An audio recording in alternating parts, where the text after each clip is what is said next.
hacemos un salto, ya que Vivi, hablaste de Lula. No sé si estuviste siguiendo la COP. La COP que pasó de todo, ¿no? La COP que se inundó, la COP que se prendió fuego. Total. La COP que no había líderes europeos diciendo menos mal que nos fuimos de ese lugar terrible.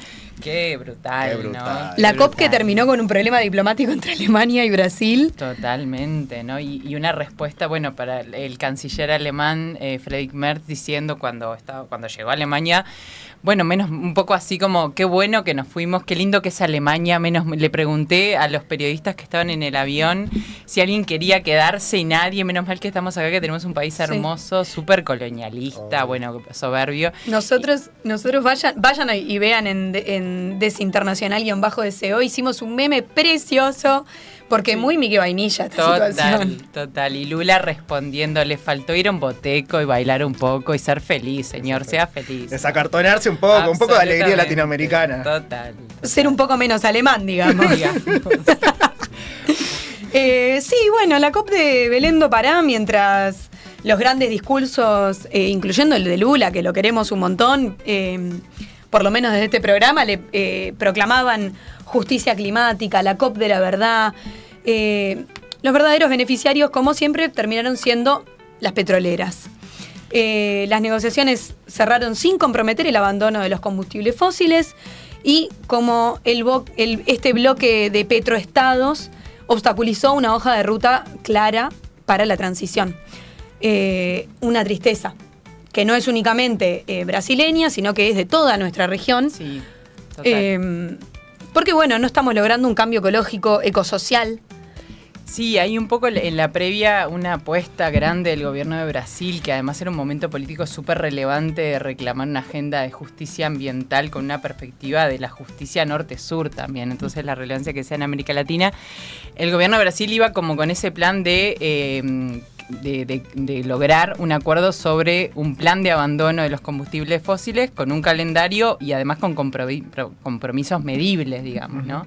Y eso fue lo que se trancó, al mismo tiempo también un plan para abandonar la deforestación, pero no esos planes como de compromisos nacionales determinados, genéricos de los estados, sino algo un poco más riguroso, que fue lo que efectivamente no se logró por trancazos de países productores, pero también de aliados importantes, ¿no? Y ahí, bueno, Estados Unidos es el gran ausente, ni siquiera fue, pero Rusia, China también jugaron un rol en trancar el acuerdo al final, ¿no? Entonces el cierre fue un poco frustrante, digamos, ¿no?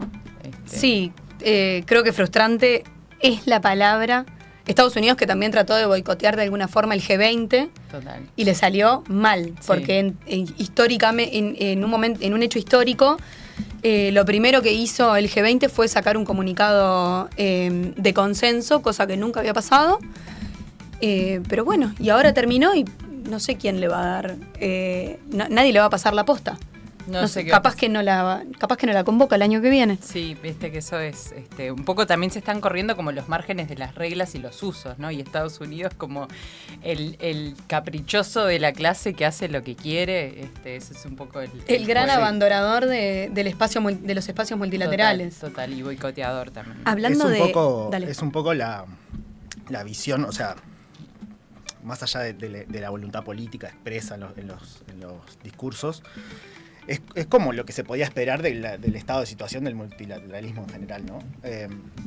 Hay una cuestión ahí que para mí es un viaje en el sentido de cómo durante mucho tiempo lo que se discutía o cuando se hablaba en términos climáticos era esto del desarrollo versus, ¿no? el ambiente, ¿no? Como si fueran dos polos opuestos y hubiera necesariamente una contradicción ahí.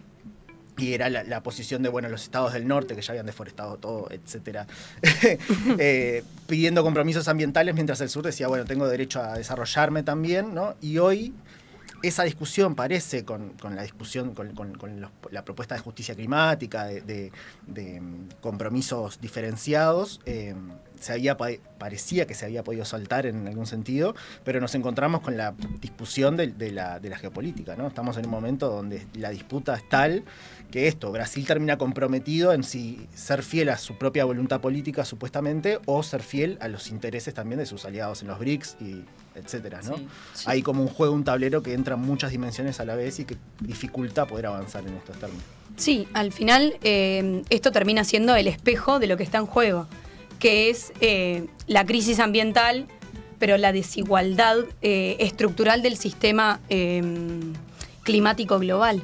Creo que una cosa importante decir de esta COP es que venimos de COPs en países donde no hay condiciones democráticas para la participación y la movilización social, y creo que un distintivo, para no quedarnos con todo lo malo, lindo fue la gran cúpula dos povos, la cumbre de los pueblos, que además demostró una participación increíble de organizaciones de todo el mundo, en particular de la región, en particular de pueblos originarios, y la declaración de la cumbre de los pueblos es un documento que es recomendable mirar, ¿no? De súper anticapitalista, denunciando que no puede ser que se haga transición energética, pero que no se deje de usar energías sucias. Entonces es una transición para utilizar cada vez más intensivamente la energía y más fuentes, pero no para efectivamente transformar, denunciando los mecanismos de mercado de explotación de los territorios, ¿no? Eso que hacen que las empresas contaminan en un territorio, pero como plantan árboles en otra región, lavan culpas y en realidad nadie mira. Exacto, todos esos mecanismos que son nefastos y que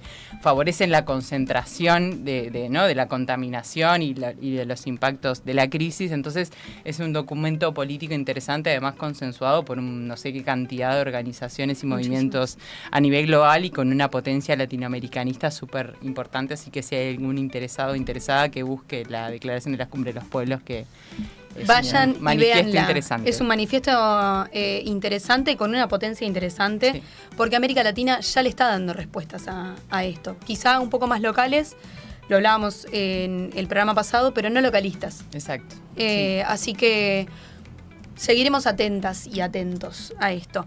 Pero antes de pasar al siguiente tema, y porque me olvidé al principio y bien me lo apuntan desde atrás, queremos mandarle un abrazo a las compañeras y los compañeros de trabajadores de M24. Es de público conocimiento lo que está pasando. Es lamentable cuando el mapa mediático se concentra, la que pierde es la democracia. Así que nuestra mayor solidaridad con quienes están perdiendo no solo su fuente de trabajo, sino además su voz y la voz de un núcleo progresista y de izquierda que era necesario, porque al final de todo los dueños de los medios de comunicación son quienes deciden cuál es tu información, y los pueblos no eligen con libertad, eligen con lo que queda. Así que los invitamos, igual este sigue siendo un espacio democrático nuestro. Suscríbanse a Desembarco, póngannos platita para que podamos seguir haciendo esto. Y bueno, eso, no me quería olvidar, me había olvidado, me parecía de orden interrumpirnos. Y pasamos, les mandamos un abrazo grande.